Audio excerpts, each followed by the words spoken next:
And hopefully I'm live again.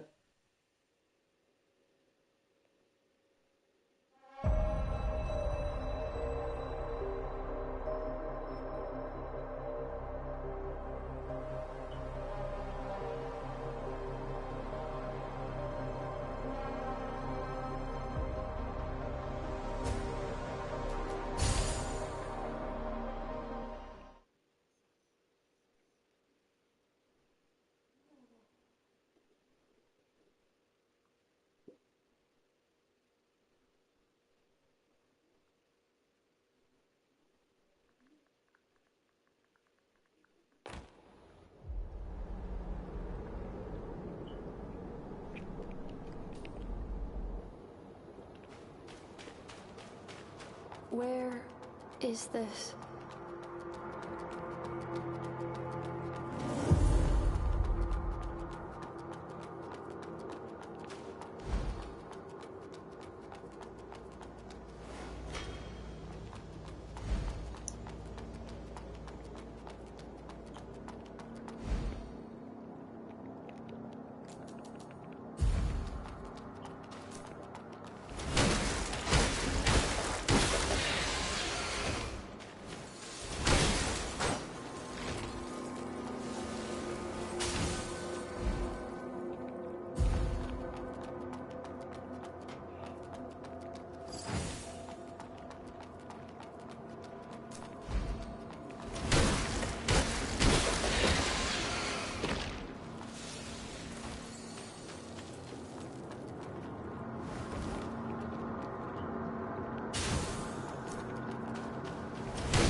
Yeah, sorry about that.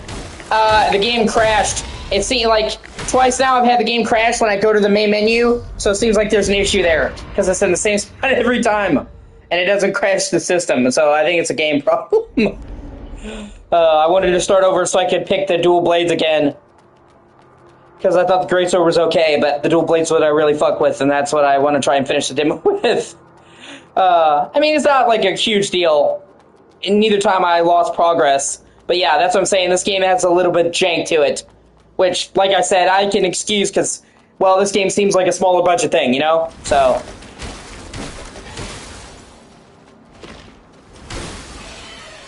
I mean, I won't say excuse, but I'm saying I'm more tolerant of a game from a small studio having some jank and technical problems than a multi-fucking-billion-dollar corporation making a game and having those problems.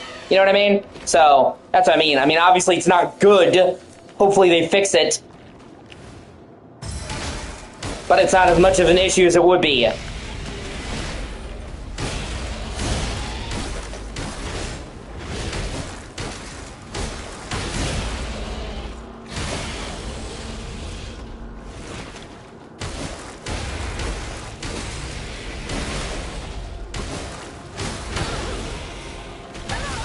Ah, fuck, almost.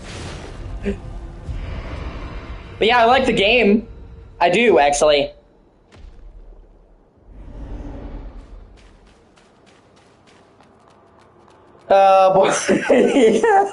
Well, I can say that they know their audience.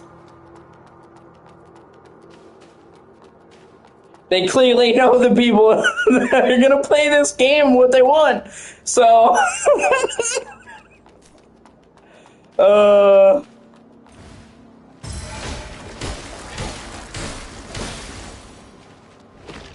because you know half the people in this game are just gonna want to play this because it's fucking Souls game with a waifu. So, you know, props to them for knowing their audience.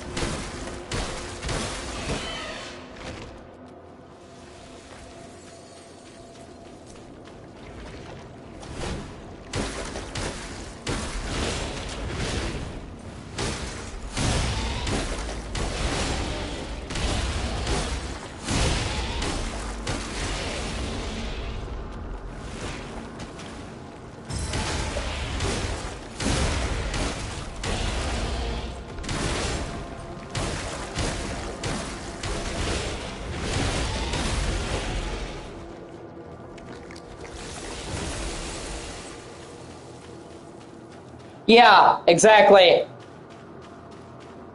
I do agree. You got like this bloody, dark setting, and then just the prettiest, cutest anime girl protagonist. But same with Code Vein. You look at that and you think, oh, the characters are anime, and then you see the tone, and you're like, no, actually, this is dark and bleak as shit. So, you know.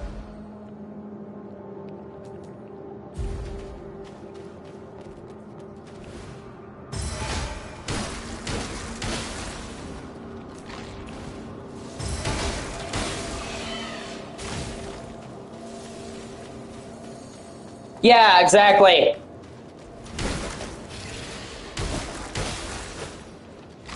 I played the first like hour or two Code Vein. I own it in the DLC. I got it on sale. It's in my backlog. I need to play it. I did. It's not like I didn't like it. It's just like, like you ever play a game and you're not in the right mood for it. Like it's not the game's fault. You know it's not the game's fault, but you're not in the right headspace. That was what happened when I played Code Vein. You know what I'm saying? So I need to go back to it. The only bad thing I've heard about Code Vein is I've heard that it recycles environments in the second half, but I'm not sure how bad that is. Because there are some games when I played them and I'm like, I'm not really into this. But then I came back later and I fucking loved it. You know what I'm saying? It's like, oh, okay, I just wasn't in the right space of mind or state of mind for this game. You know? So that's why I have Code Vein, but I didn't think it was bad.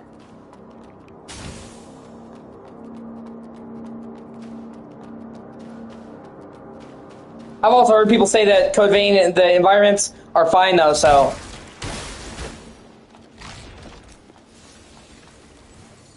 Nah, that sucks.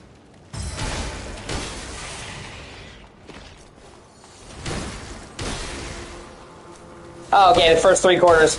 Oh. So basically they ran out of gas at the end of development. Now it happens.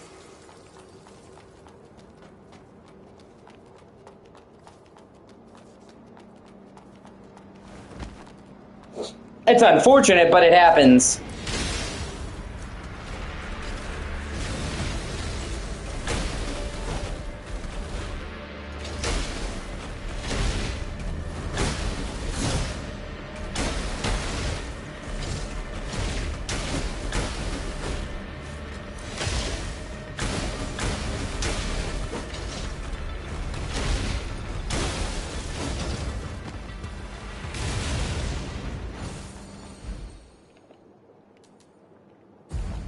Also, I love how it's cast spell and it's a fucking sci-fi gun.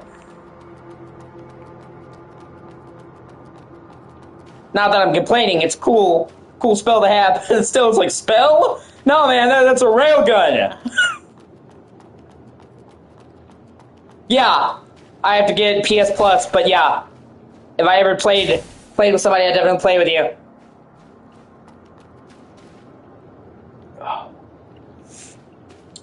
I normally don't have PS Plus because I mostly play single player, but yeah.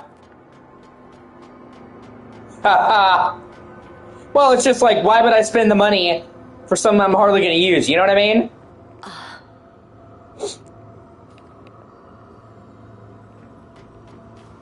I'm Asteria. But I could definitely, if we set aside some time to play it, I could definitely get like a month. You know what I'm saying? And play through that.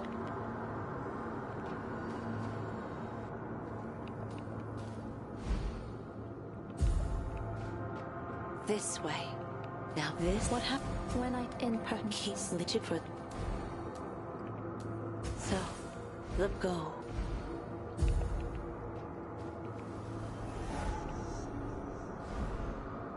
Okay, now I'm gonna upgrade myself. I didn't really. Oh, so you can actually just enhance the blades and shit from the hub. That's interesting. Upgrade. Okay. See, I don't even know how all this shit works. Let me see.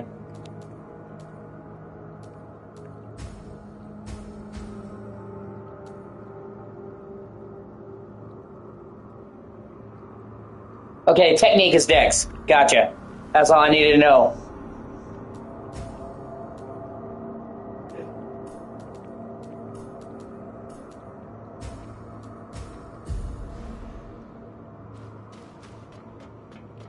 Also, I would strongly recommend that you go back to Lies of P.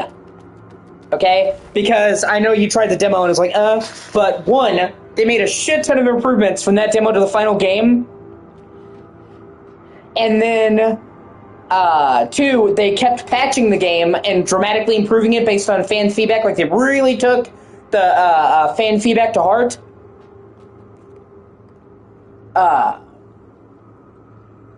And three, the game gets exponentially fucking better the farther you get into it.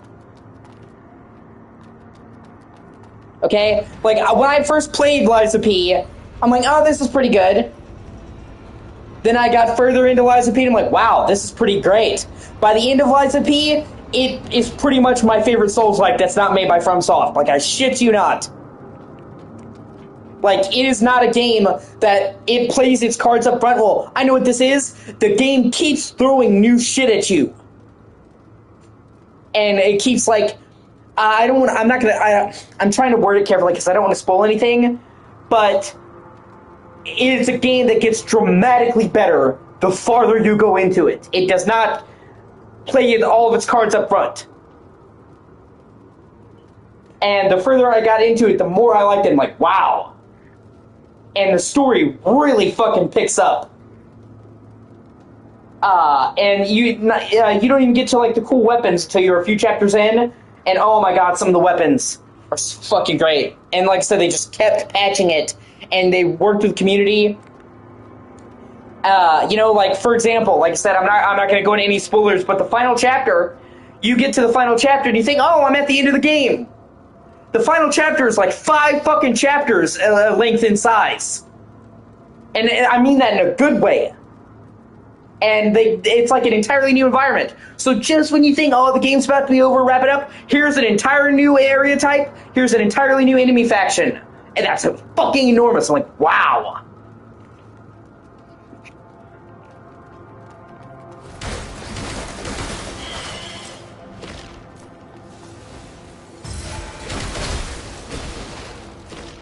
You know what I mean? So it's like you think that you're about to be done with the game, and then BAM!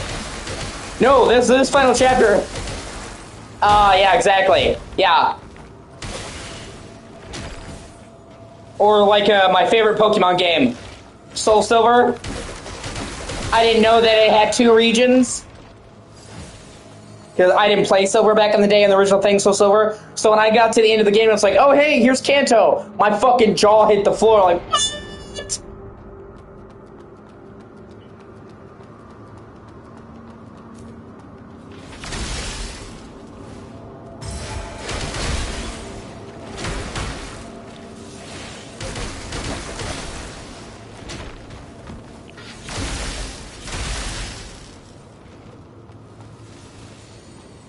But yeah, and the story just really picks up away, and it actually made me tear up.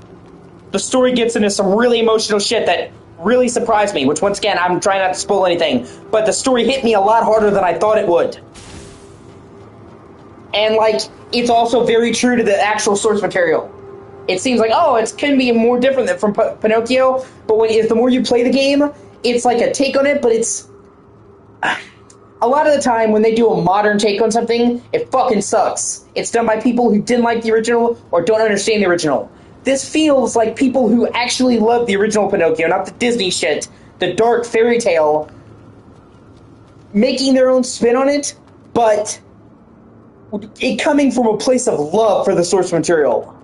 Like, they're like, we're doing our own spin on Pinocchio, but we still respect Pinocchio, if that makes sense. So it feels a lot more like Pinocchio than a lot of other takes at it.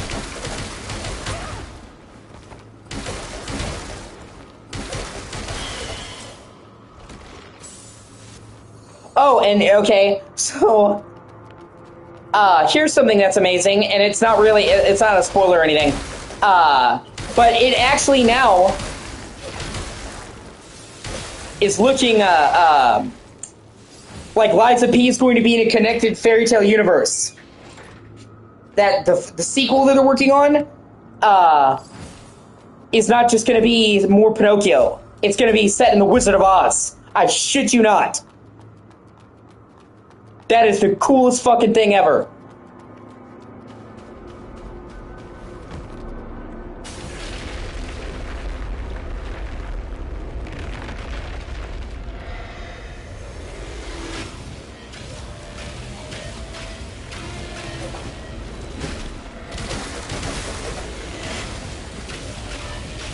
I'm a diehard Wizard of Oz fanatic. The books. And when they went into that, I'm like, what the fuck? Because I figured if they were going to do sequels that they would just, focus on Pinocchio. And now it's like, they could do like a whole like grim, dark, gothic fairy tale universe. Seems like what they're trying to do. I'm like, fuck yeah.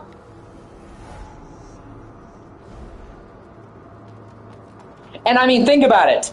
If you know anything about Oz, I'm sure how familiar you are with the Wizard of Oz, but the actual book, because this would be based on the book, actually was pretty dark to begin with.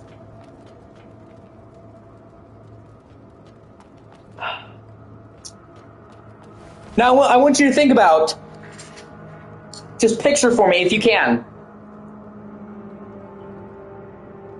Wizard of Oz, but dark, grim, mature, and a Souls-like in the 19th century.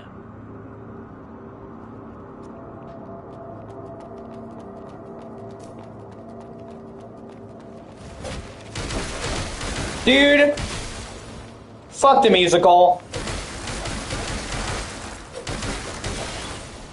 Like, I don't hate the musical, but I actually love the book Wicked. And the musical pretty much gets rid of everything I like about the book.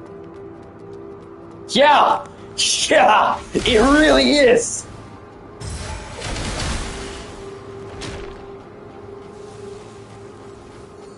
Wicked is actually one of the most thoughtful books I've ever read.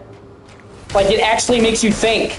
And not like in a soapboxy way. Wicked actually asks a lot of questions, and rather than trying to beat you over the head with the answer, the whole point of the book is to make you think. And like, yeah, that's a sign of a great book, that I could literally just sit there and think about what was in the book. And there's some really adult shit in that book. And it's just like with the musical, they took all of that and they got rid of all of it. It's just well, I mean, it's a musical. It's just a regular musical.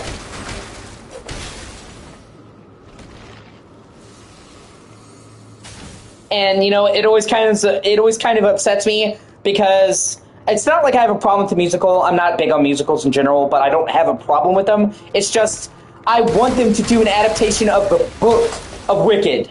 You know what I'm saying? I think that book was ahead of its time, and it would be more relevant now than ever before. And every time they do with Wicked, it's always the musical, to the point where it's like people have almost forgotten about the fucking book. You know what I mean? And that's why I have some resentment towards the musical, not because I hate it, but because like it pushes over the book to the point where people never talk about the book that it came from, or when they talk about Wicked, they actually think that's what Wicked is, when the musical is actually so different. It's really its own thing, because it doesn't even follow the basic plot outline. Like, the start of the book is the same, but they quickly divulge. So it's like it took, god damn it. Oh well. Not a big deal. It takes a couple of elements of the book, but it stands it down, and it goes in an entirely different direction. It doesn't follow the same plot beats other than them in high school or college or whatever, you know what I'm saying? But that's like only the first act of the book. And after that, it wildly divulges. So it's not even really an adaptation of the book, you know what I'm saying? Like,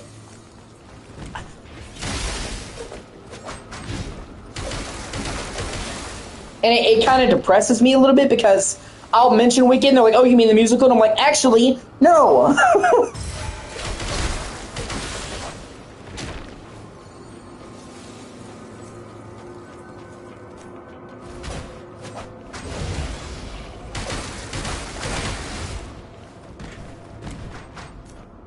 And I mean, it seems good for a musical. So, I mean, it has that. It's just like I said, what I loved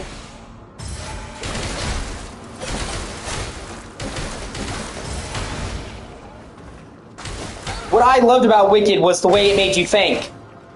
It really made you think, and it didn't beat you over the head with the answers. You know, some books like, I want you to think this way. I can't stand, you know, when a book has a message. There's a difference between having political themes, ideas, and saying, this is how I want you to think.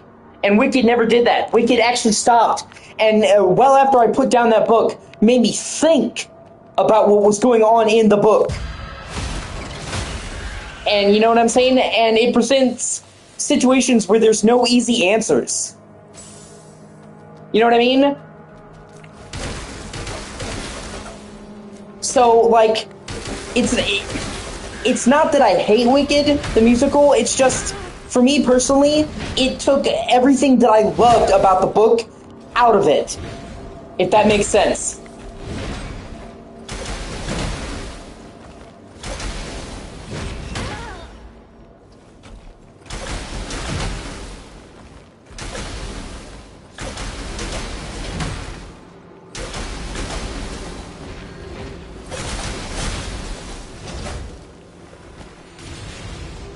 It's the same thing with The Shining. Obviously, I love The Shining. The Kubrick film. I don't know if you've seen it, but I always get into debates with people because if you've read the book or know of the book, The Shining, the Kubrick film, is great, but it's really not faithful at all to the book. Fuck. Oh well, I don't care. Dying doesn't bother me. Well, it does when it's the game being bullshit, but that was my fault, so I don't give a fuck. People are like, you don't rage playing these games? No, I really don't, unless it's like the game's fault. But, you know, like, the actual Shining book and the movie are so different, and it's almost like, the movie fundamentally misses the point of the book. And I mean, I could literally write you, like, a dissertation on that.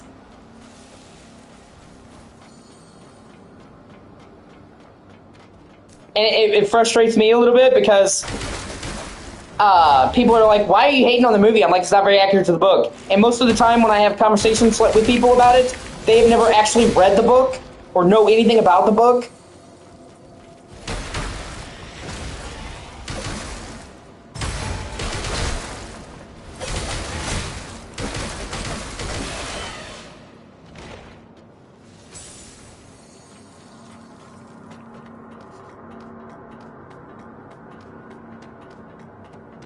Okay, so I'll break it down for you in a Cliff Notes way. Otherwise, we'll be here all day. But basically, in the movie, they portray Jack Nicholson as already kind of douchey.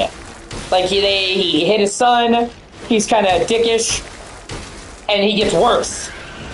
And then he basically dies as a douche, hunting for his son in the snow, okay?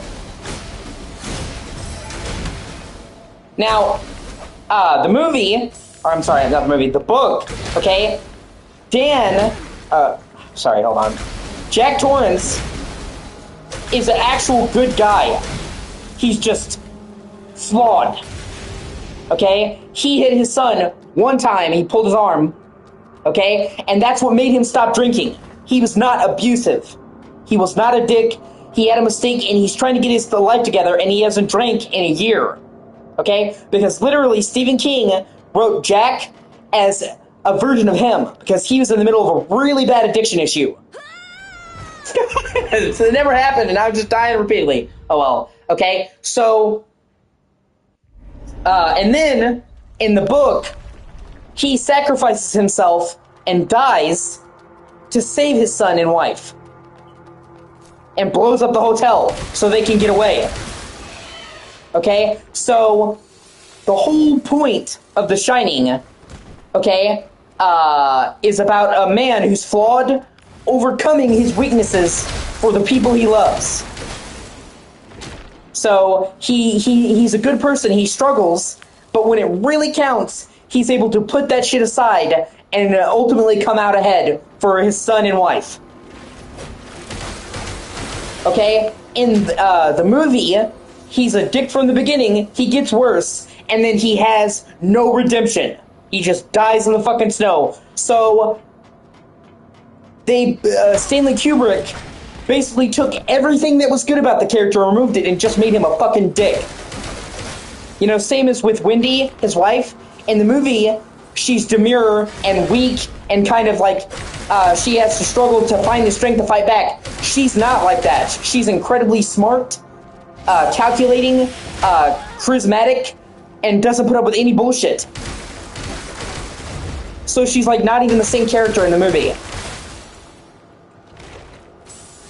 And Stephen King has been very vocal about his dislike for the movie.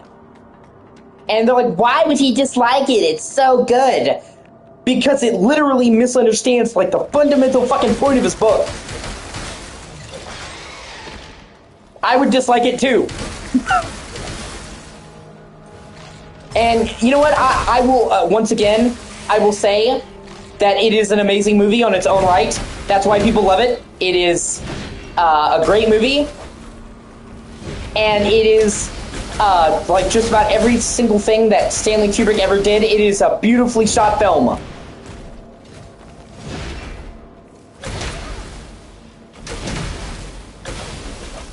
So I know why people love it, you know? I'm just saying, as an adaptation, it sucks. Like, on its own merits, it's fucking amazing.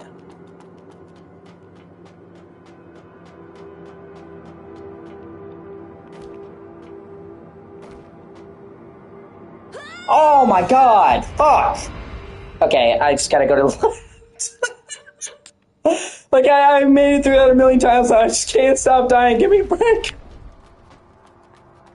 But yeah, so, you know, and I'm a stickler for authenticity. Yeah.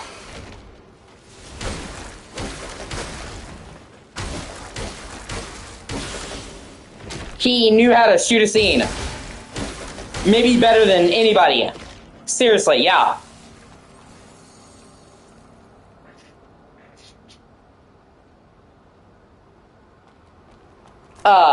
And in fact, people are still using the techniques that he came up with. Oh man, I can't remember the name. But one of the movies that Stanley Kubrick did was a French Renaissance movie, right? And the name will come to me, but it's about high society in France, okay? And in that movie, Kubrick wanted to be as realistic at the time as possible, and they used candlelight. He wanted to shoot with candlelight, but the problem is that at the time they had nothing there for capturing low light scenes. You know what I'm saying? So using the regular cameras of the time, because this was the 70s, the movie would have been so dark you couldn't see what the fuck was going on. So he came up and helped create a special type of camera to capture low light footage. And that type of technology is pretty much used in not only like every modern camera, but in pretty much every phone camera. They're using a derivative of that to capture pictures and low light. And the opening of The Shining, where it's following him as he's driving up the hill, that was like the first aerial shot in history. And it was, you know, Steadicam? They invented Steadicam for that shot. Because they had to use a helicopter, and it kept making the footage unusable. Because obviously it's a helicopter. And he wanted to get those panning shots of them driving up to the resort to show the isolation. So they basically went and invented fucking Steadicam for The Shining. Which, once again, every modern phone, every modern camera has that in it to avoid shaking. So even people like, you know, people to this day are still using stuff derived from the shit that Kubrick came up with. He was a fucking genius.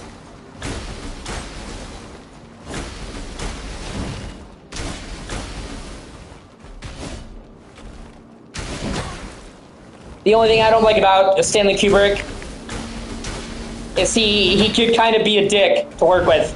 And he had OCD, and he was a real asshole about it. Like, he made everybody in the movies work under his OCD. And as somebody who suffers from severe OCD, he kind of gives those people who suffer from OCD a bad name. I would never make somebody else abide by my OCD. Like Scatman Carruthers, who played God damn it, Doc, not Doc. I remember his name. I'll remember his name, but he played the hotel caretaker in The Shining. Super great. He made him cry because he made him do a scene of him tying his shoes 100 times in a row because for some reason it just didn't sit right with his OCD. So, and he made a guy in another movie open a door 50 times in a row for a shot that's literally just his hand on the fucking door. The guy was there for like 8 hours. And I understand having mental illness.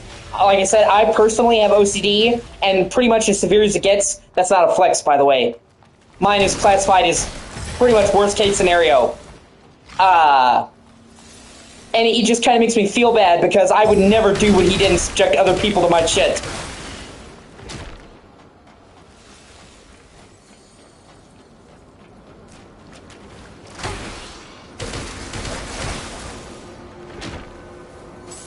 But in all fairness, in Kubrick's defense, he never hid how he worked or what he was, and pretty much everybody who knew it signed on for it. You know what I'm saying? It wasn't like, well, I wasn't expecting it. Everybody knew how Kubrick worked, and he made no qualms about it. So if they were willing to sign on for it, but still, I just doesn't sit right with me. It's personally, somebody who has fucking OCD, I just find it shitty.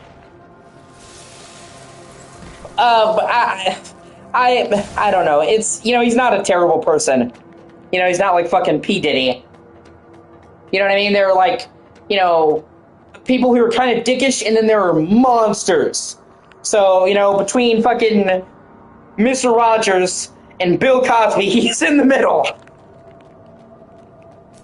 It just personally irks me because, I suffer from the same thing. I can probably say that I understand Kubrick more than most people do. I'm a perfectionist. And, that's why I'm trying to make more, edited content on YouTube. And I keep, not getting around to it because I'm such a perfectionist when it comes to it. Where I will agonize over it. And... yeah, exactly, it is. Yeah, for sure. For sure, yeah.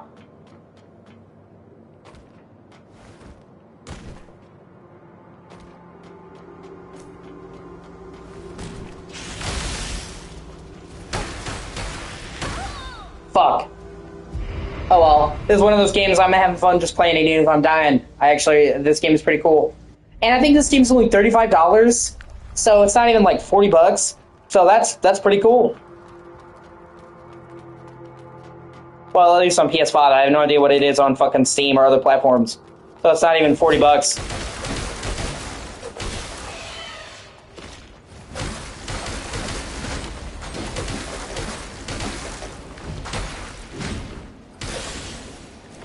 Oh, that's great. I think this is on sale for $32 if you have PS Plus, but then I'd be spending $10 minimum to get $5 discounts. So no, if I already had PS Plus, that'd be great.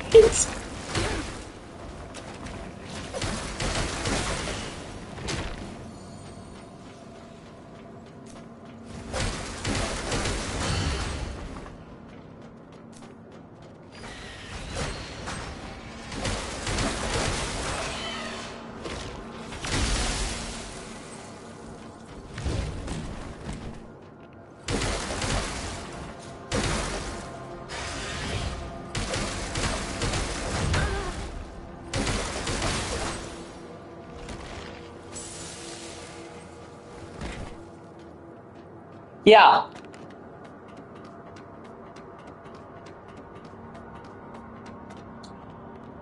I don't know, man. I understand trying to be frugal, but you really don't get that much joy in your life. and you really don't get to play that much. So if it's something you really like, I would just say fuck it, man, and splurge. Of course, it's up to you. But I'm saying you work really hard, dude. You're entitled to enjoy fruits of your labor every now and again, I think. And if you can't enjoy it now and then, what's even the point, you know?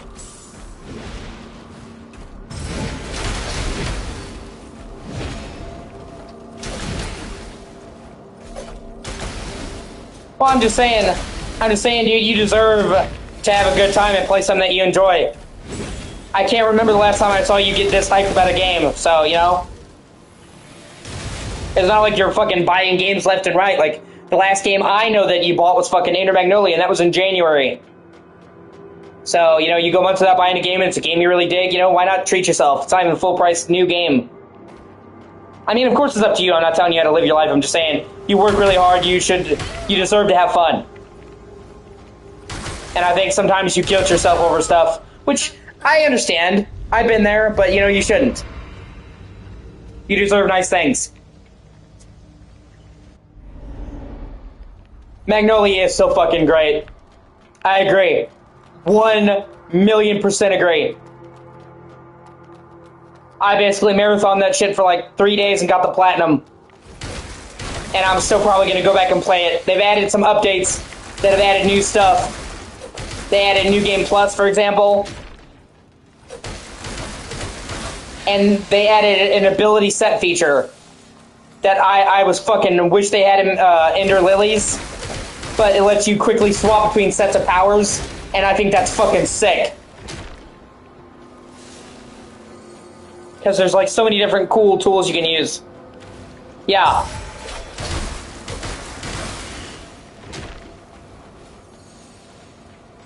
It probably won't happen either, but I would love if we got DLC for Inter Magnolia.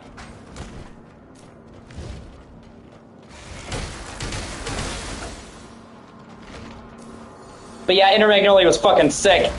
They also added new costumes for free, if I recall, which is awesome. Obviously, it's just cosmetic, but still. Still super cool. So I'll probably go back and do a New Game Plus playthrough or just fuck around with the new settings thing. Because there's like so many different tools you can use in Inter Magnolia. And you can only use one of them at a time.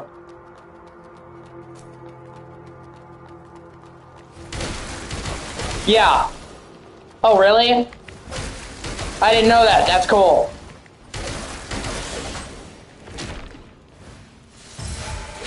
Oh, wow, and they're releasing music outside of the game composing?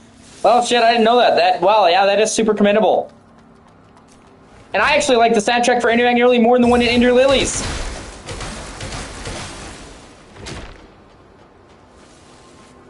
And I like the soundtrack in Ender Lilies a lot.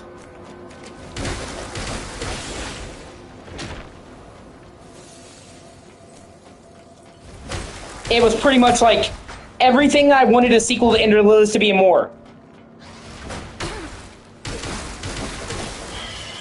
So yeah, I purchased that shit day one and I don't have a single regret.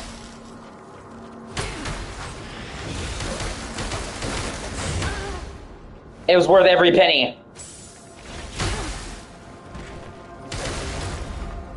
Yeah, no, it really is good. I also really like how they have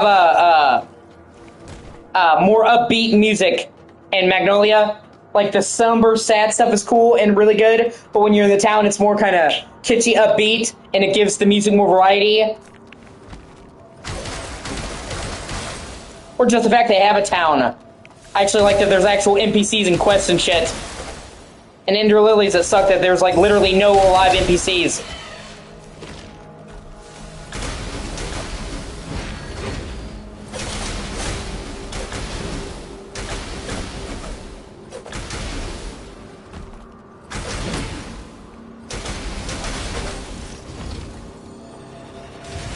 So yeah, like pretty much everything I wanted in Ender Lilies and Inter Magnolia, I fucking love it. And I played a shit ton of Metroidvanias. I like the genre. And that's got to be one of the very, very best. I like it more than Hollow Knight. I know that's blasphemy. Everybody... God. I was flying through the day. I don't care. But I know, you know... Actually, I might make a video about this game. I'm thinking about it on my channel. Tell more people about this game because I haven't heard anybody talk about this game. I only found out about this game because a YouTuber who covers these types of games that I really like, Fighting Cowboy, talked about doing it. And normally, if he's going to do like coverage on it, it means it's a pretty good game. And then I saw it had the demo, so I'm like, oh, okay, I'll try it out then. So, but if it hadn't been for that, I never would have heard about this game.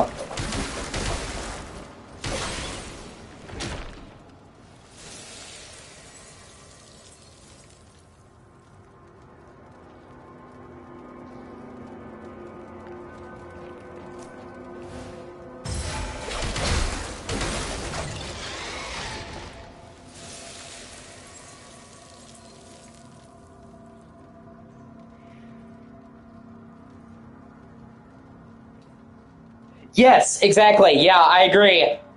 People always think about the dark desolation of the Souls environments, but it's not just that, it's the dark beauty. You know what I mean?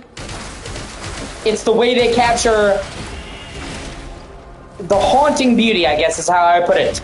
Where it's dark, it's decrepit, but it's still alluring. They never just go full, oh, the world's dead. There's always that bit of life clinging onto.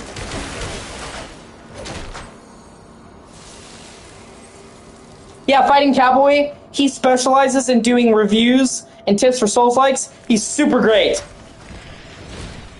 He gives like walkthroughs, how to get weapons, build guides for all these Souls-likes and other games, fighting games. Like, he doesn't just do Souls-likes, he does like Dragon's Dogma. And he makes videos really, really quickly, but they're high quality. His information is correct. And he's just a really cool dude. And it's like one guy working on his channel. He doesn't have a team, you know what I'm saying? So, and even if I don't always agree with his opinions, because obviously Souls-likes are subjective. He likes some ones I don't. He dislikes some ones I don't. I generally know if he says the game's worth checking out, it's at least giving it a look. Because the games I didn't like that he liked, I could still say they were good games. They're just not the type of game that I like. You know what I'm saying? And I've learned about a lot of Souls-likes from his channel, and I'm always on the lookout for more. I love the genre.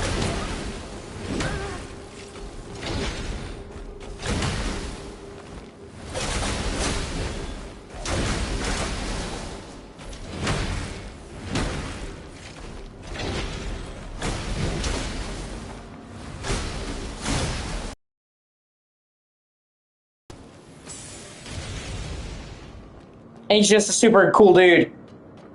Like, he interacts with the fans, he streams, people can catch him, and he's, from everything I've seen, he's just a really nice guy.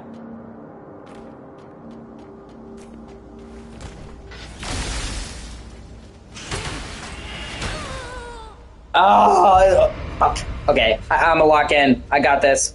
I've beaten him before, so, you know. But, you know, so... But yeah, I might make a video on my channel, just because I haven't heard anyone talk about this game, and I think this is a quality game that deserves some recognition.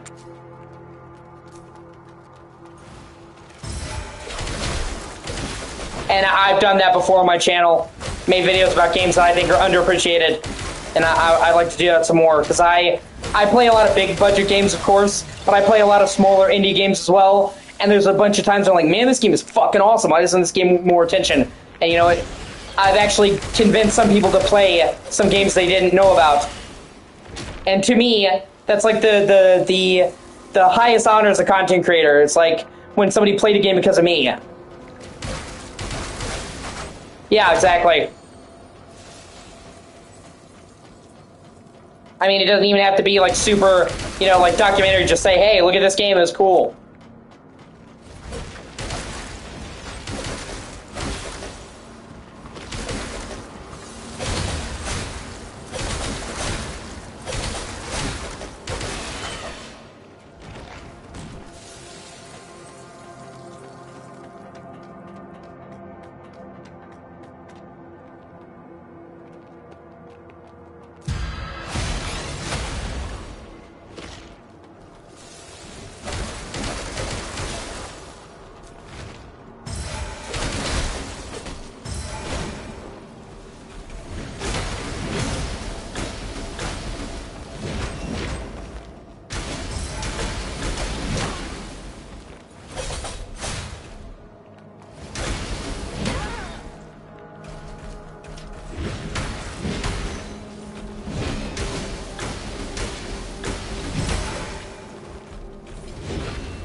So, you know, yeah, like I said, I was in it, but like I knew this guy, Angry Tiger. He's in the Discord now, but he had never played Salt and Sanctuary, and he basically got that game because of me, and I was like so touched about that.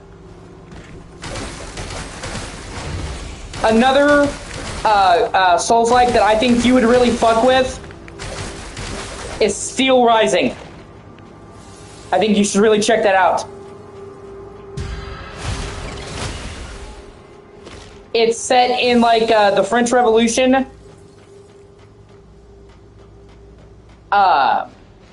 It's locked. But in alternate alternate century French Revolution with automatons, and you're a dancer. And I got it and played it.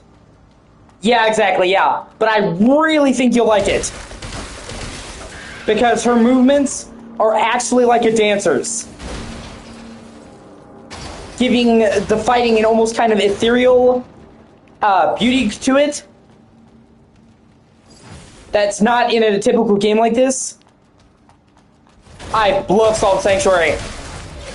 I fucking love it. And Salt and Sacrifice, if you never played that, it's different, but it's good.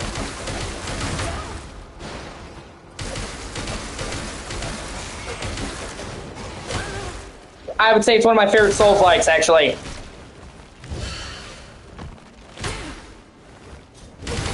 Ah, okay. Well, I got a lot farther that time. Alright. I'm actually very close. It's so good. It got shit on by critics and by fans because it just wasn't exactly the same as Sanctuary, which he literally told everybody that and made it clear that's why he called it Salt and Sacrifice and not Salt and Sanctuary 2. But it's like, it has, it still feels like it's made by the same dude. It still has the basic principles, but it has elements of Monster Hunter, where you're killing enemies to make gear out of them. Like, instead of finding the weapons in the world, you make the gear from the enemies that you're hunting down, and you, like, get a big boss and chase its ass through the area. But it's not having to fight them over and over again, because when you fight them and you get to the final confrontation, all the damage that you did while you're chasing them stays with them. And the game still has Metroidvania elements, but instead of being one large map, it's like 6 contained maps, but there's still multiple areas.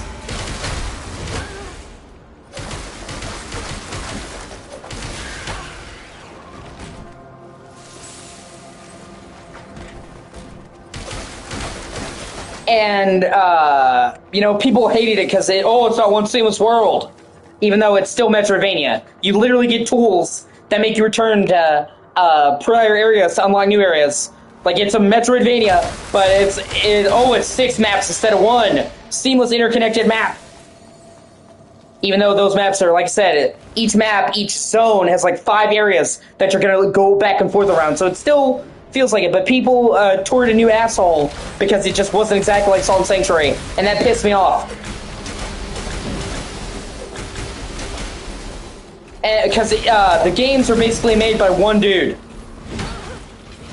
Salt and Sanctuary and Salt and Sacrifice are made by one guy, other than the music in Salt and Sacrifice. He wanted to do more orchestral for the sequel, so he got a composer. But 99% of those games are made by one man. And I've met him, I've talked to him, and I'm in his Discord. It's called Scott Studios Discord.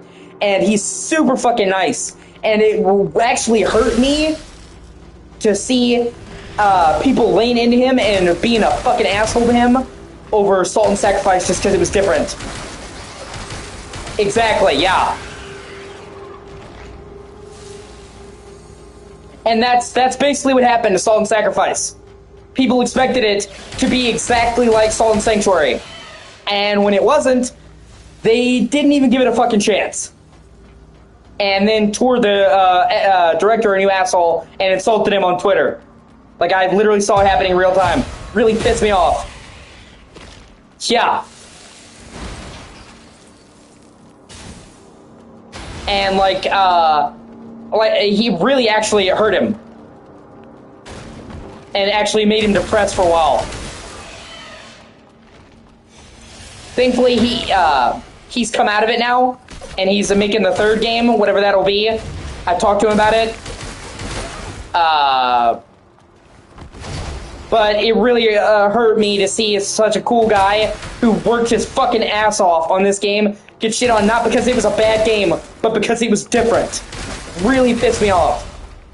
Especially because, like I said, I've talked to him several times in his Discord. He is the nicest fucking guy. Yeah, exactly. You know, and I can maybe understand people getting upset, right? If, like, he advertised it to be like Salt and Sanctuary, and then it wasn't. But he never did. He deliberately told people from the beginning, this is not going to be just more of the same. That's why I'm not calling it Salt and Sanctuary, it's Salt and Sacrifice, because it has elements, but it's a different thing. The same, it's like, did you not do your fucking research? Serrated halberd. Oh, that's cool. I'll have to try that out when I get a chance.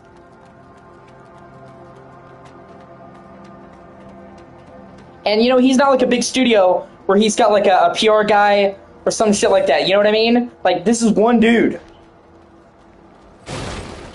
So, he got a lot of hatred.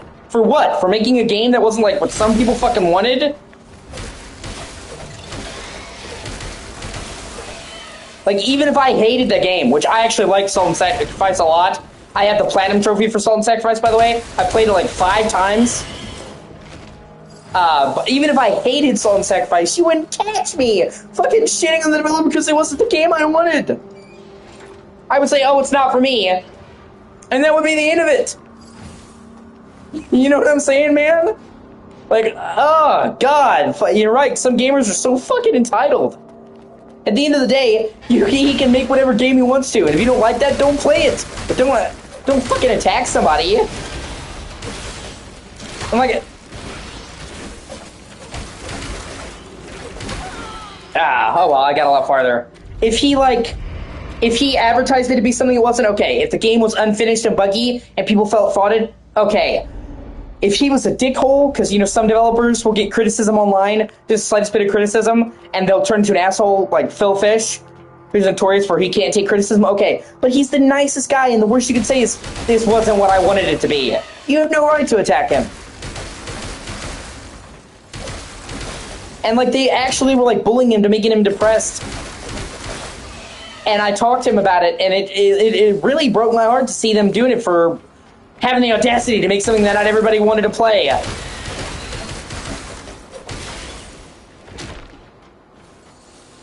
And, I mean, he even, when Salt and Sacrifice came out, he actually took fan feedback into account and made free updates to the game that helped change it. Like, he didn't make it obviously like Salt and Sanctuary because that wouldn't be the game, but he took into account fan feedback. Like, at first you couldn't sprint for very long. They added like a sprint mechanic to Salt and Sacrifice, and you couldn't sprint very long. That was kind of annoying. So first he reduced the sprint cost. Then he just made it so, like Elden Ring, if you're not in active battle, sprinting costs no stamina, so you can basically sprint indefinitely. So like stuff like that wouldn't change the spirit of the game, he was totally willing to patch and include. And he really listened. He didn't attack fans. You know, he's a super cool dude. And then the game originally had 5 zones. He added an entirely free zone, 6th zone, that's like as big as the other ones, and a free update. Like, it would be like adding a DLC to Dark Souls for free. For everybody.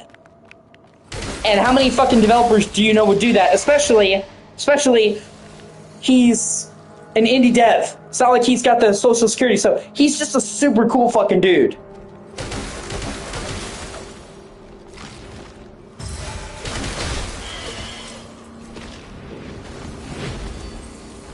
Exactly. And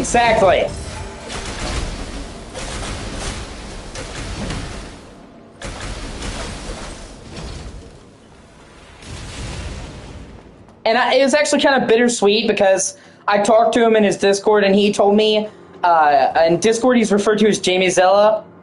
His name is Jamie. But in his Discord he said he's working on the 3rd SNS game. which again, I think it's going to have elements that are different because it'll be, you know, Salt and Sanctuary, Salt and Sacrifice, probably Salt and something else. Title hasn't been officially announced. But he said it would be one interconnected map, and I have, like, really bittersweet feelings about that, because on the one hand, I'm like, oh, that's cool. And it's cool to hear about that, you know, because I almost felt like getting a scoop on the sequel. But I also felt bad because I knew that he was probably doing that as a result of getting fucking bullied. You know what I'm saying? The whole time he told me that, I'm sitting there thinking, yeah, are you fucking happy? Was it worth it? Not to him, but, you know, the people that fucking bullied him.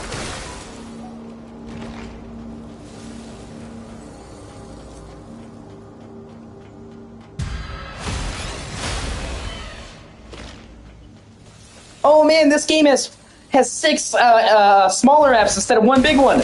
I should totally get on Twitter and personally insult this director. Oh.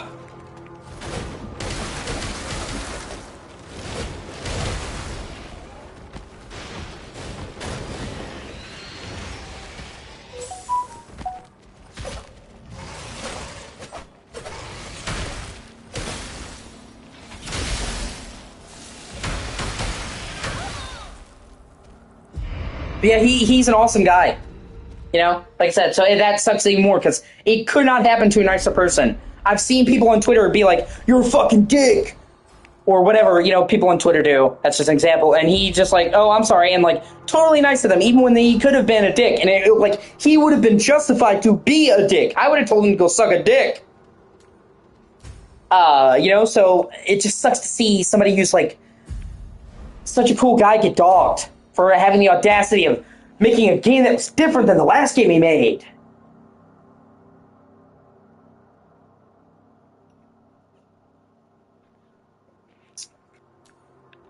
And I mean, I don't like to see it at all, but it really bothered me because, like, I personally talked to the developer, so it's like, I know this guy. Well, yeah, I don't know him, but you get the point. And I've talked to him, so it's like I've seen directly the impact it had on him. And thankfully, I helped make his day a little bit better. Because I told him, no, dude, I love Salt and Sacrifice. I have the platinum. I showed it in the server when I got the platinum because I was so excited. And he was like, oh, it really makes me feel better to know that somebody, you know, some people actually really love Salt and Sacrifice, and it did good. And I felt, you know, I'm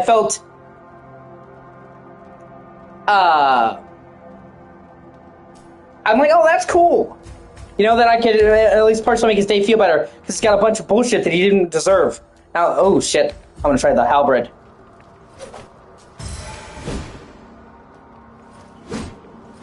Ooh.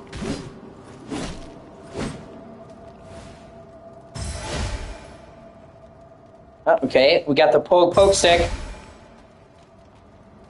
Let me see what the ability is. Ooh, that's cool. It's how far does it? Like, it actually moves you forward, but I'm not sure how much it moves you forward. Oh, only one way to find out. By testing it on some poor creature.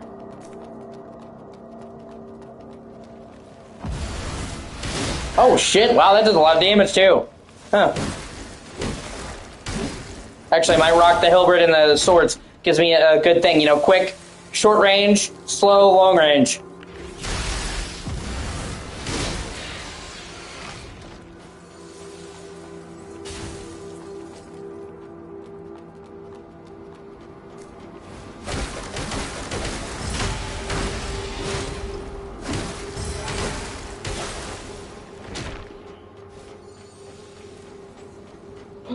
Or like, I'm a huge fan of Resident Evil, as you probably know. I mentioned it before, I pretty much played all the games. People didn't like the actress for Ada Wong in the remake of 4. I think she's fine, I like her. And they were sending the actress death threats. I'm like, what are you doing? Dude, if you're messaging a video game actor on social media and issuing them death threats because they didn't deliver to your specifications in a video game, you need to rethink your fucking life. Like, you need help. Even if, like, I hated the performance. Because obviously there's some times when, like, in a movie or a book, oh, not a movie, a movie, a show, another game, I'll really dislike the voice acting for a character. and I'll say, oh, I really don't like the new actor. I'll just say I don't like the new actor and move on. I won't fucking personally message the actor. Like, bro, what the fuck? Why? Like, I'd just say, oh, no, I didn't like it. I thought they did a bad job. Oh, exactly. Like, what the fuck?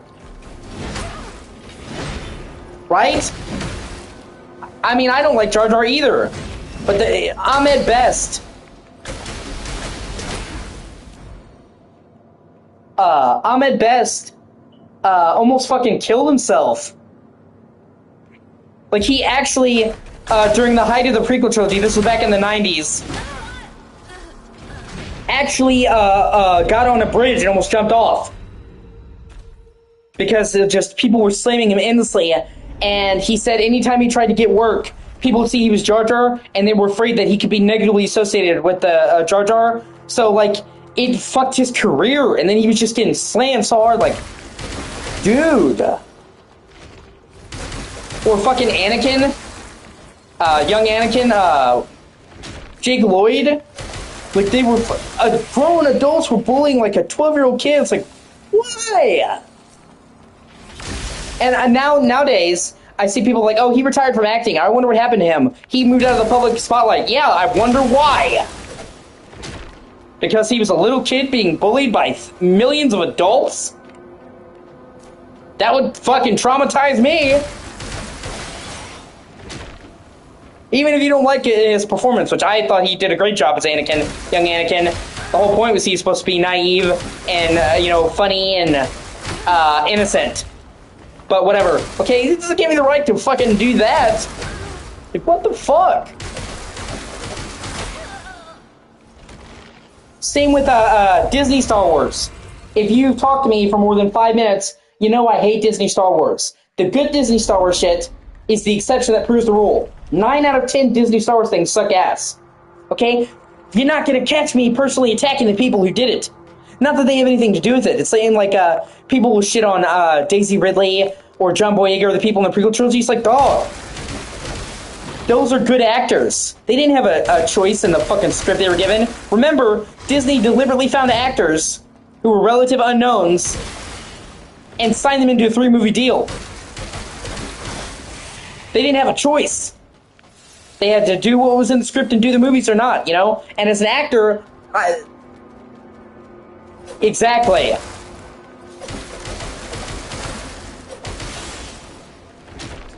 But it's like no actor in the world can make a bad script good. Okay? I mean, okay, look at Oscar Isaac. I love Oscar Isaac. Okay? Long before the Star Wars movies, I love Oscar Isaac. He's an amazing actor. Okay? Even he could make, and somehow Palpatine Returned, a good line.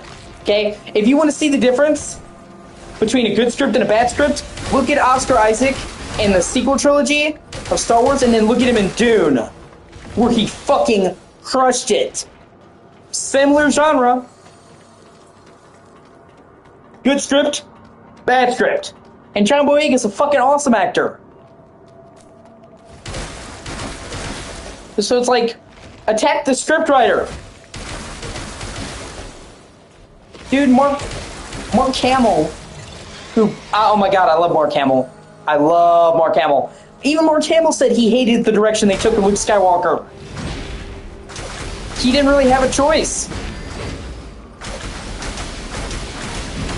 So instead of attacking the actors like a fucking idiot, why don't you attack Disney to get better fucking writers?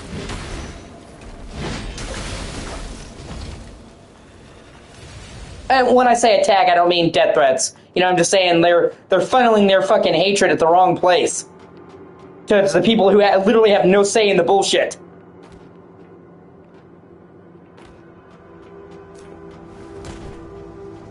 And if you were an aspiring actor,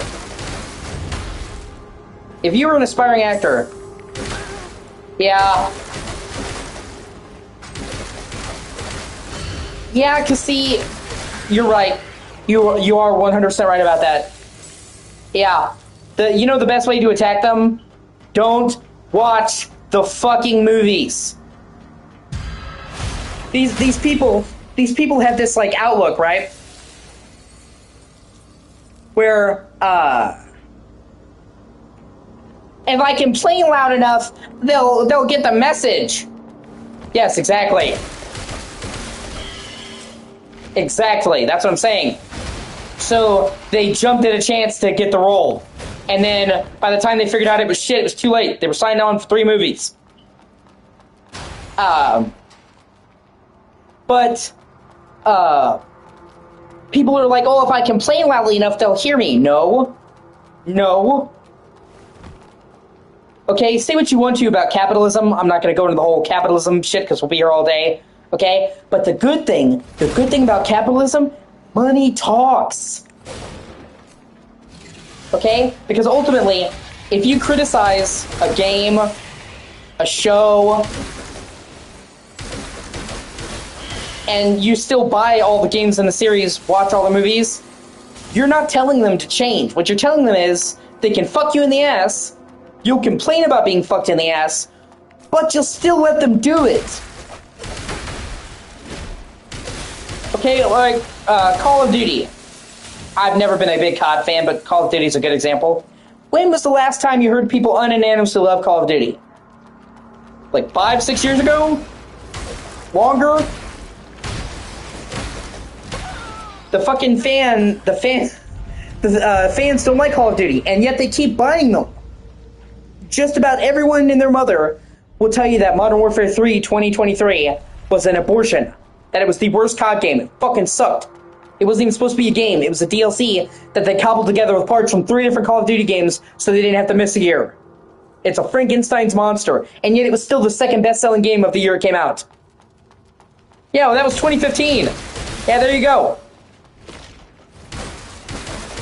So they haven't made a Call of Duty game that was well-loved in 10 years.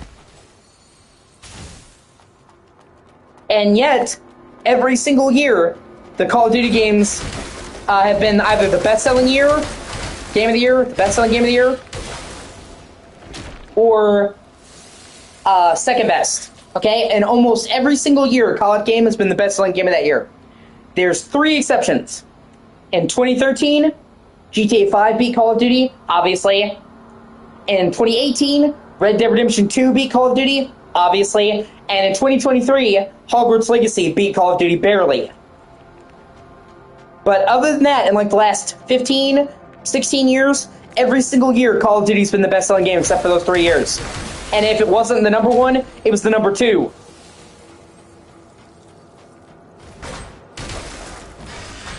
So, even the worst Call of Duty game still does better than most games will ever do. Even the Call of Duty game that everybody agreed sucked donkey dick. Like, it was especially bad. Yes, exactly. Still sold 20 million copies. Exactly. My point exactly. Pokemon Scarlet and Violet. Dude, nobody expected Pokemon games to have cutting-edge graphics. Nobody expected Pokemon to have cutting-edge graphics. But even by Switch standards, Scarlet and Violet looked fucking atrocious. They looked like a bad PS1 game. When I first saw the first gameplay image of Scarlet and Violet, I'm like, there's no way that's the finished game. And still, they sold like 20 million a pop. And then people are like, why is Pokemon sucking? Because you keep buying the shitty games in droves, dog?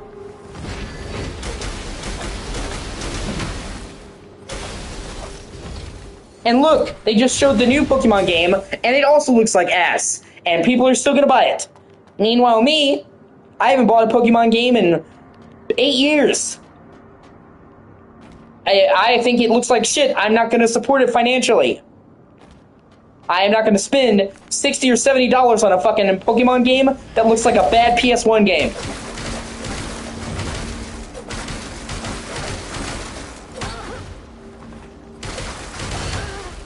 Money talks, man. You know, and it's like I said, if you want to see change, don't buy it. I guarantee you right now, if all of the Call of Duty fans... Yeah. Well, even then, I think you can agree the graphics were pretty fucking awful. Okay? And remember, Pokemon is the highest grossing entertainment franchise ever. They've made over $200 billion off Pokemon. Not the highest grossing game series. Not the highest grossing game series. It's the highest grossing entertainment property of all time ever. And you're telling me that they can't afford to make it look decent. Obviously they can. It's just a question if they're too lazy. I mean, dude, Mario Odyssey came out in 2017 and looks like 80 billion times better than Pokemon Scarlet and Violet. And running at 60 FPS. It's really bad when a game from 2017 that came out near the launch of the Switch, like the first 6 months.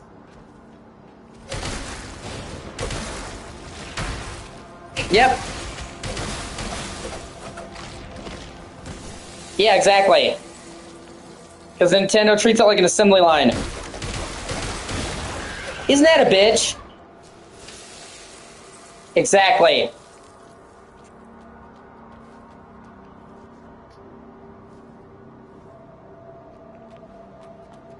Yeah, it's not like they can't afford it. Highest grossing entertainment property ever.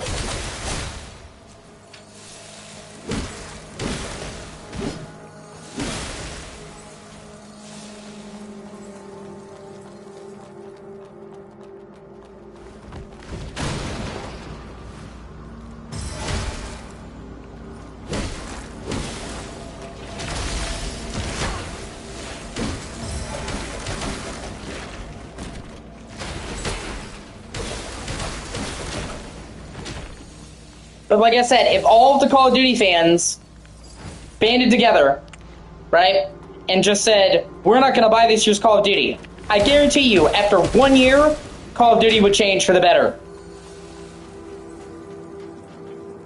Exactly. Yeah, exactly. Yeah, exactly. You got it 100% right. I agree. They would go out of their way just to be included.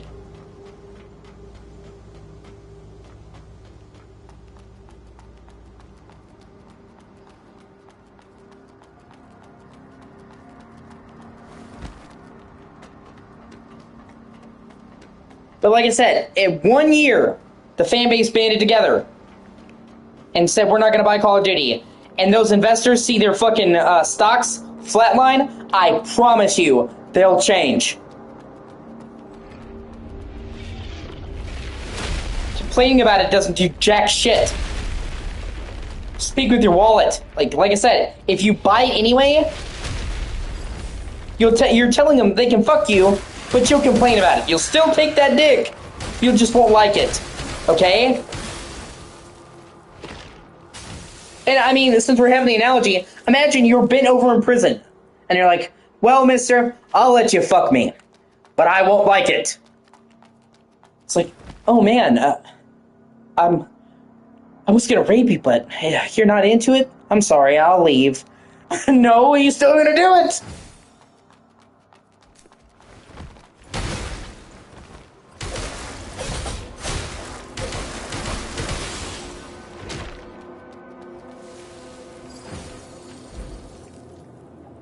Oh, that's cool. You can actually use a shield too instead of just parry. That's... Oh, and you can switch between the shield and... Oh, that's cool. So you have different shit that you use. Oh, that's nifty. There's actually a lot of layers to this combat. More than I was thinking, actually. That's cool. I love shit like that. What the fuck? That's like another person that looks like me.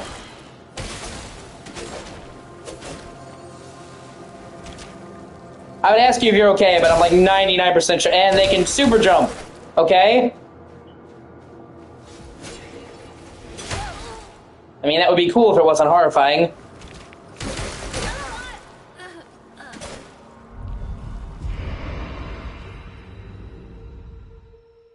Also, can I just give this game props for not saying you died when you die?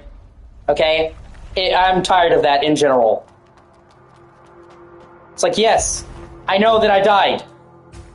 Like, yeah, my head is in a different place than my body, but I had to be told by the game that I died. Oh, hey, that's actually cool looking armor.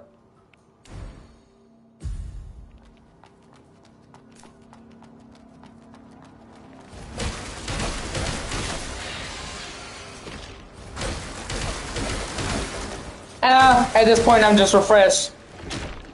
Just to see that it's not the same shit.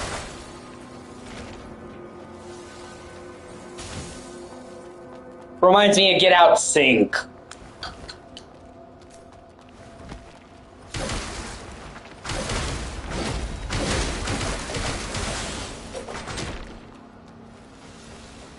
No, I probably will actually wind up getting this game. I don't have any money right now, but I probably will end up getting this game. Probably stream the whole thing.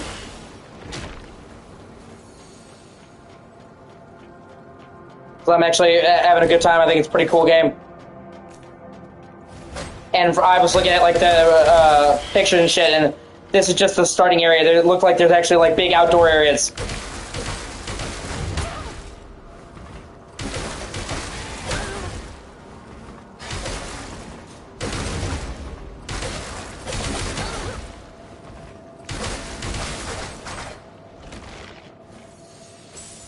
So this is definitely on my to buy radar. Well, I mean, the sewer is fine for a starting level, but if the whole game was in the sewer like this, it would be kind of lame, so glad that's not the case. Oh, it also looks like they might announce a new Nier game this year. That'd be fucking dope.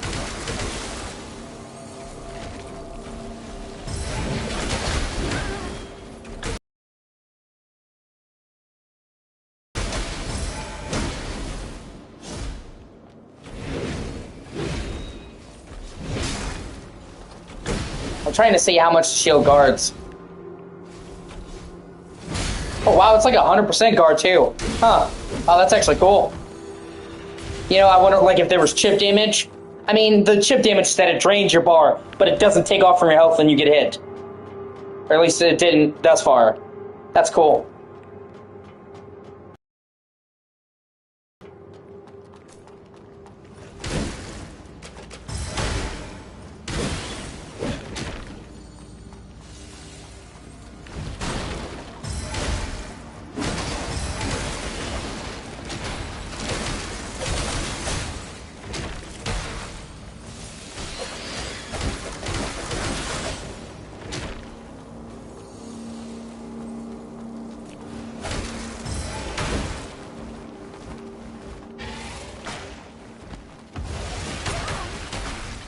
Yep.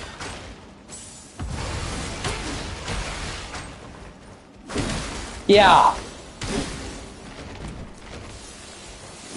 Yeah, because you can... Yeah, I saw that. Yeah, that is cool.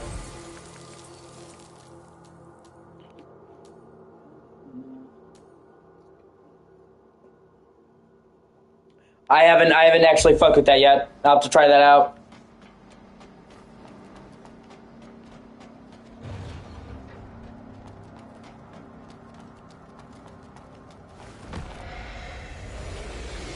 Oh shit! Shortcut. That's a Souls fan's favorite word. Shortcut. Oh, I can enhance my weapons. Sword.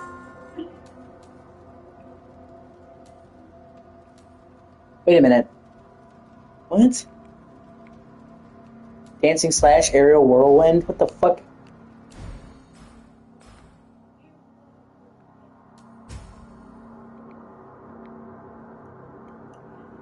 There's a different, like...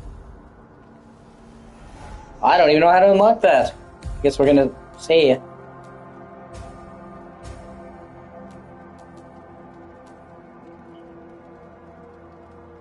Oh, aerial... Oh, okay, that's... Okay. That's what it is. Special attack. It's the, difference between hitting and holding it. Okay, I understood. I was like, what the fuck is the aerial whirlwind? Okay, I get it now.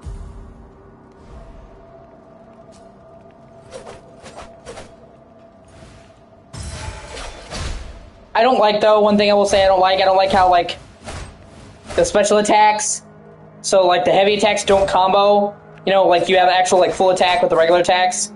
I like it in the Souls games where you can chain the regular attacks into the special attacks, and there's not a whole lot of that here. It's not a deal breaker or anything, but it is a missed opportunity.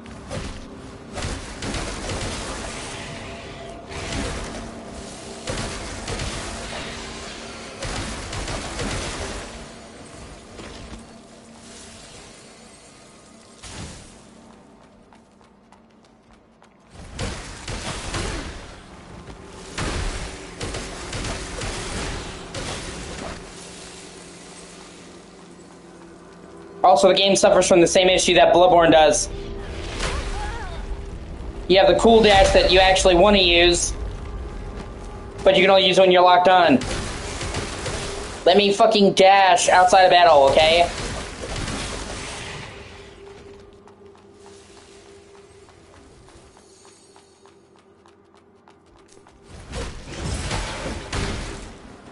Really, dog?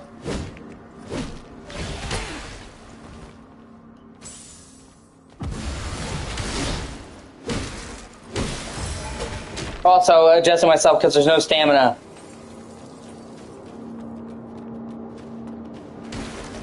Ah!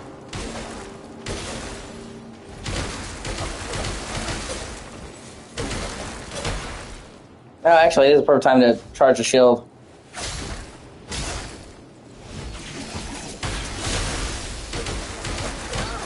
Oh, that's cool. It took some more time to deploy than I thought it would. Whereas, you know, Royal Guard is...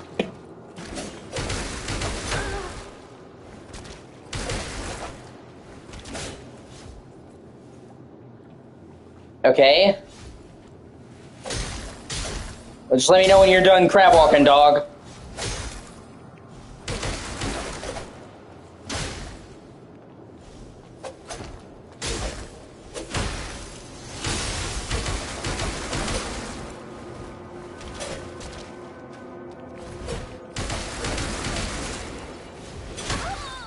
Okay, I'm gonna get this bitch.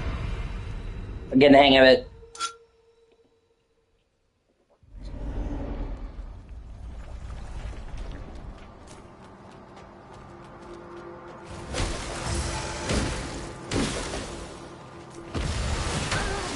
Ah, shit.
Oh, I wonder if I can bait this bitch into more.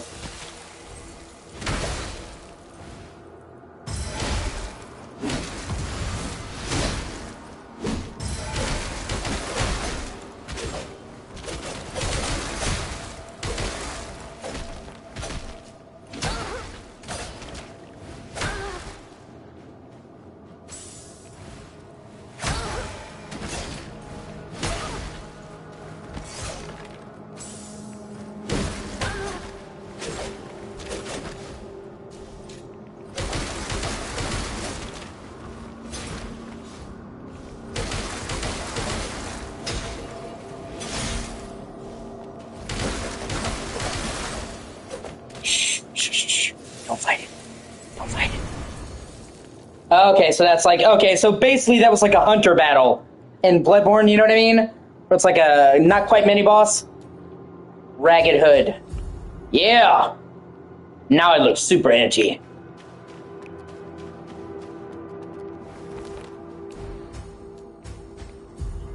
And now, I look like I'm from fucking Ghost in the Shell.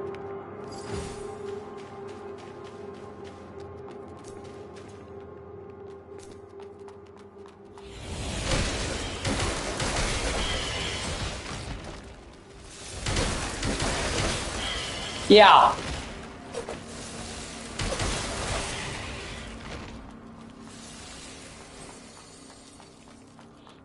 Like I said, they function similarly to the other Hunter battles in Bloodborne, you know what I mean?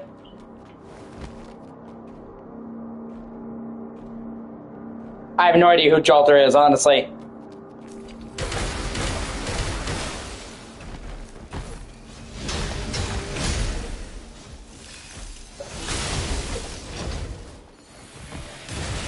I'll have to look into it now.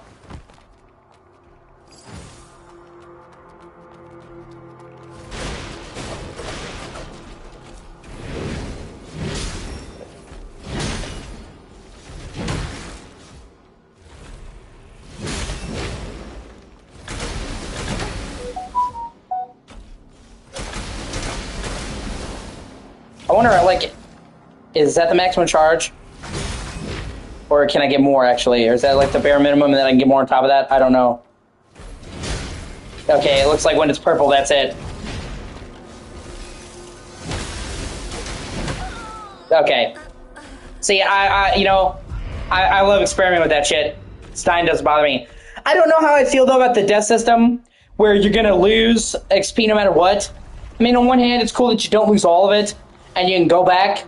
Like, you don't lose all of it, you don't have to go back. But on the other hand, at least in the Souls game, if you get it, you can get back to it without losing anything. In this game, you're going to lose something no matter what when you die.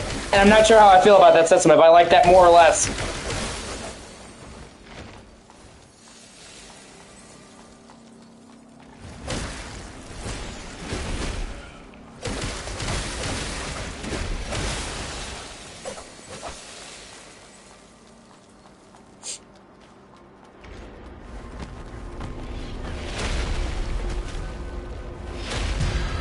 Hi, I'd like to talk to you about your car's extended warranty.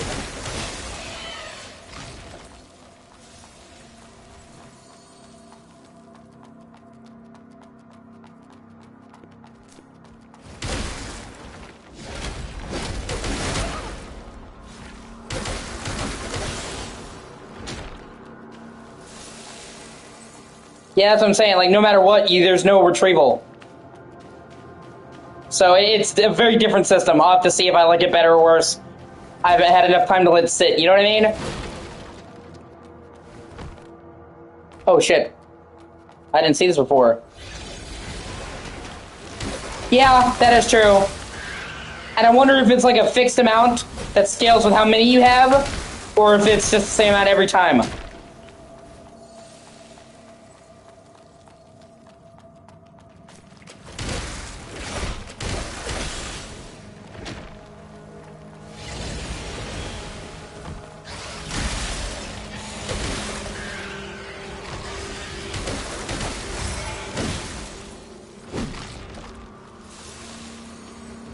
Ah, God. Fuck.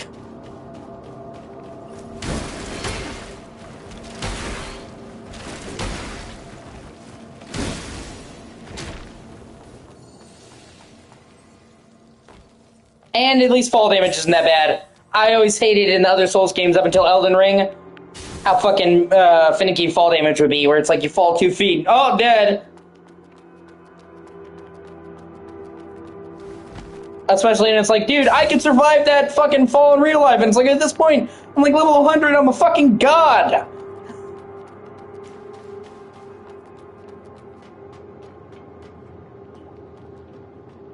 Ah, fuck, I forgot you can jump in this game.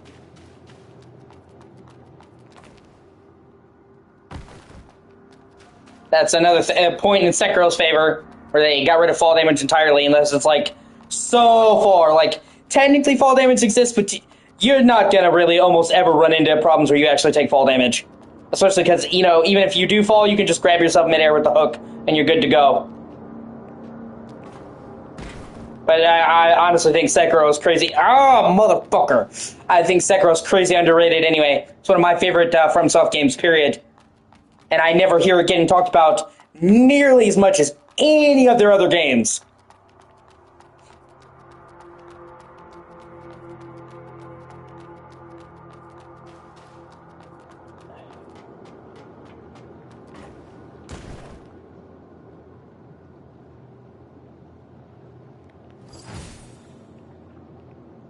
Which, like I said, is a damn shame because Sekiro fucking rules. Sekiro! Hesitation is defeat!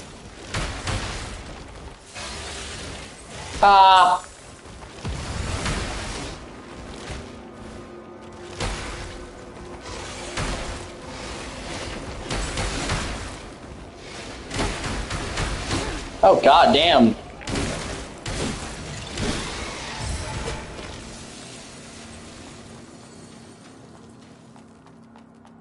Ashina!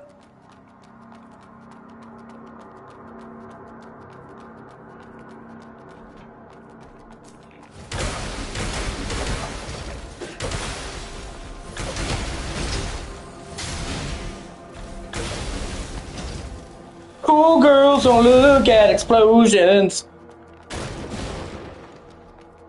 What's up, brah?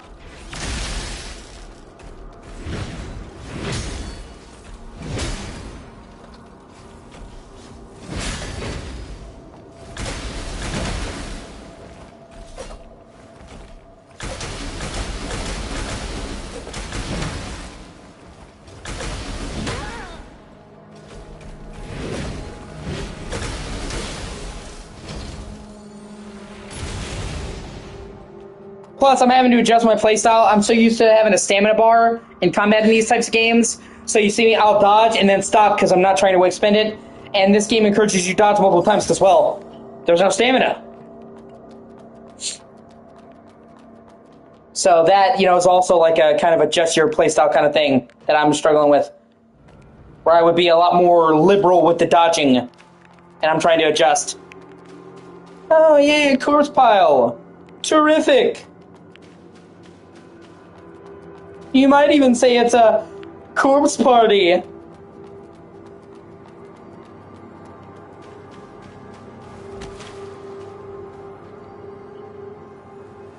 Yeah, exactly.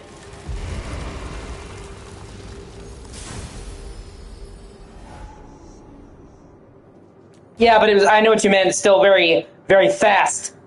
I prefer games like that.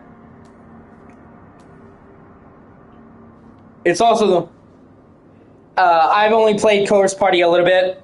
I just saw an opportunity to make a funny pun, and I took it, and I have no fucking regrets.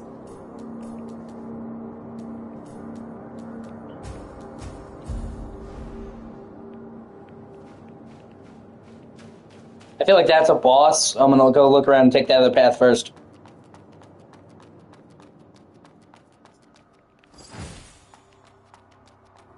Oh, it's a shortcut. See? Yeah.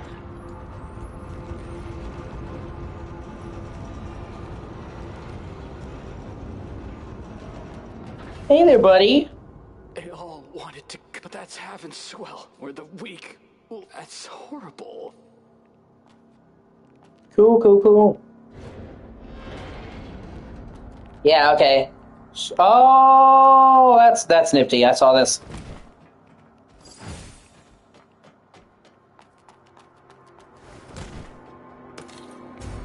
Oh, that's cool. It's like a little vending machine. That's cool.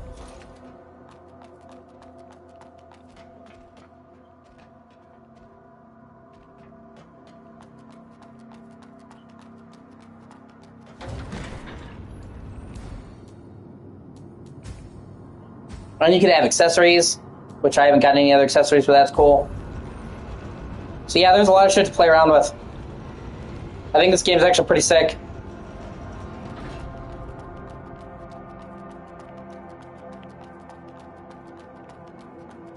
But you see how the frame rate fucking plummets? See what I mean? And this is in quote-unquote performance mode? That worries me. And also, quality mode is not unlocked. Quality mode is an unlocked frame rate. You know what I'm saying? So it's not like, oh, it's capped at 30. It's just, it runs worse.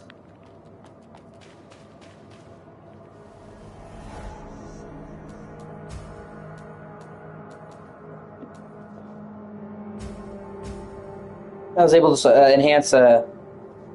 That's cool.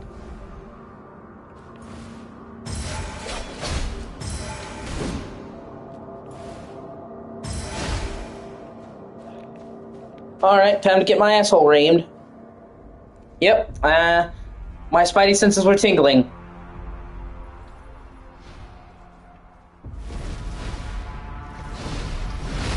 No, well, you know, you can't say the monster design isn't cool.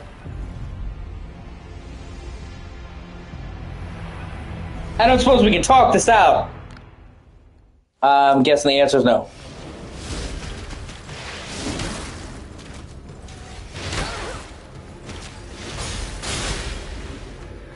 Oh, I can? That's cool.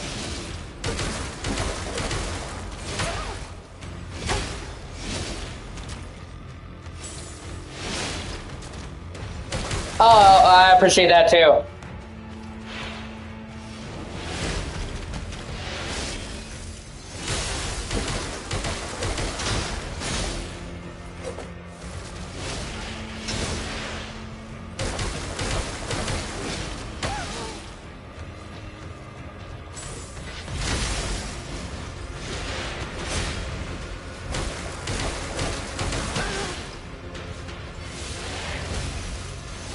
Oh, that was sick.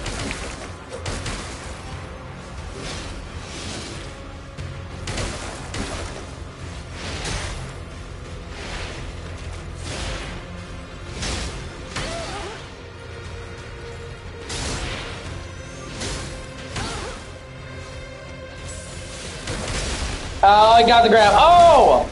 Oh, man.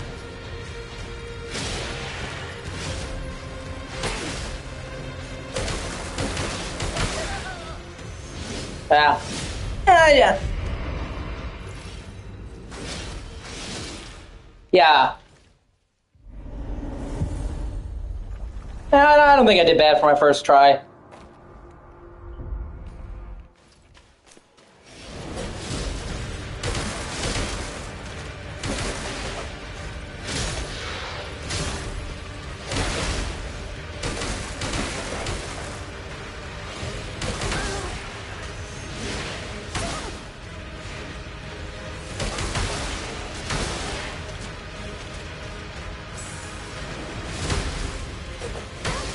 Yeah, well, like you said, you were focused on trying to learn the timing for the parries, all that shit. Or I just got straight down to business. Oh, and then I did fucking terrible time. Oh, well, you win some, you lose some.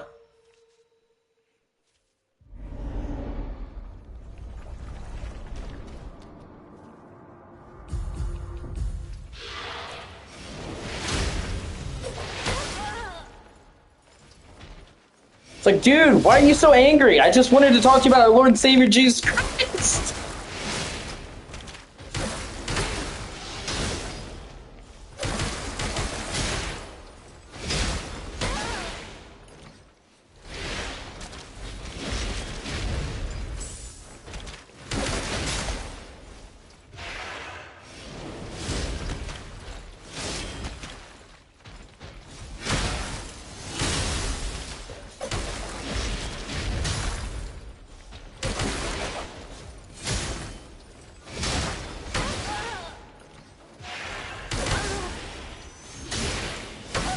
Okay, yeah, I'm gonna focus less on the block and more on the dodge, and that's my combat style.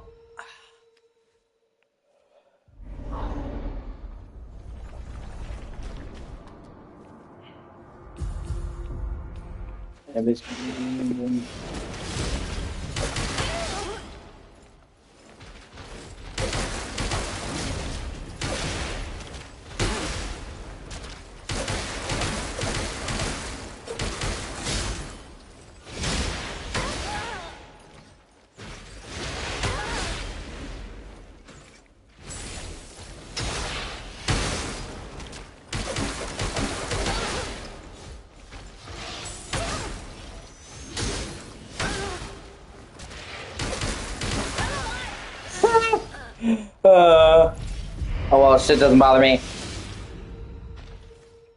Like I said, I only get mad at these games when it's cheap. Oh, that chaos.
Oh no.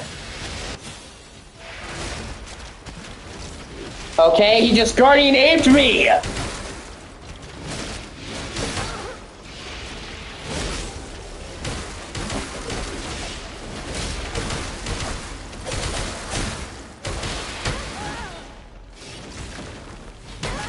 Oh god. Oh god, get out of the corner.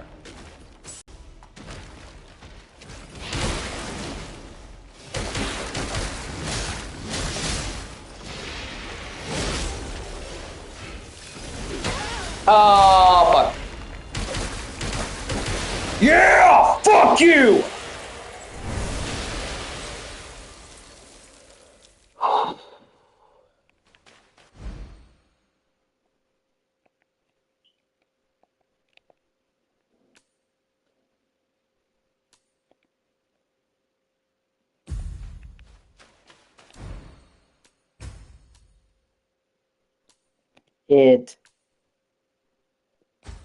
I'll keep my shit for right now.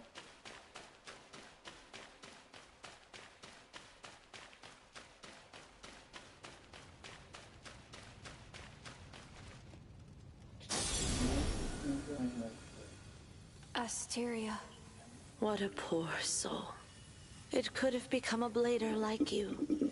However, its desire for destruction, engendered throughout years of warfare, has eventually consumed it. Desire for destruction. The Void are generated entities, born from the consciousness that flows within the mud.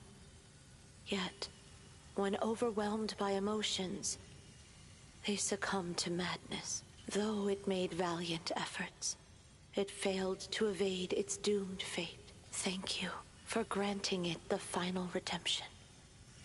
May the branch guide your path.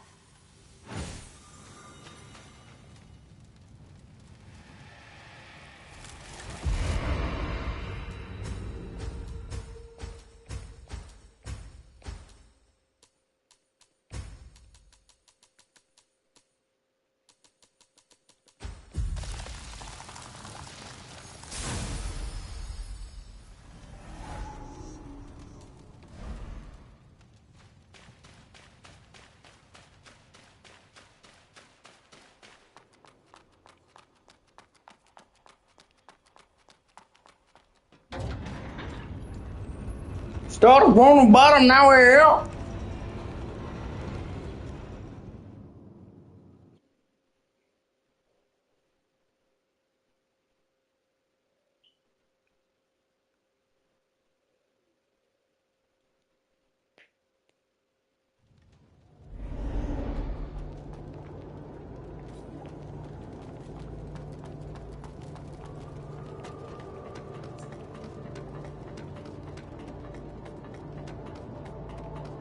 Oh. Oh, wow, that's pretty. Getting kind of near vibes now.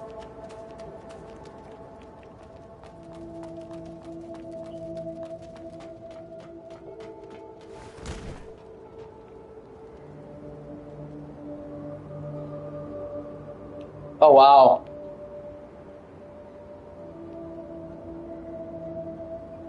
Let me guess, that's where the demo ends. Them sons of bitches.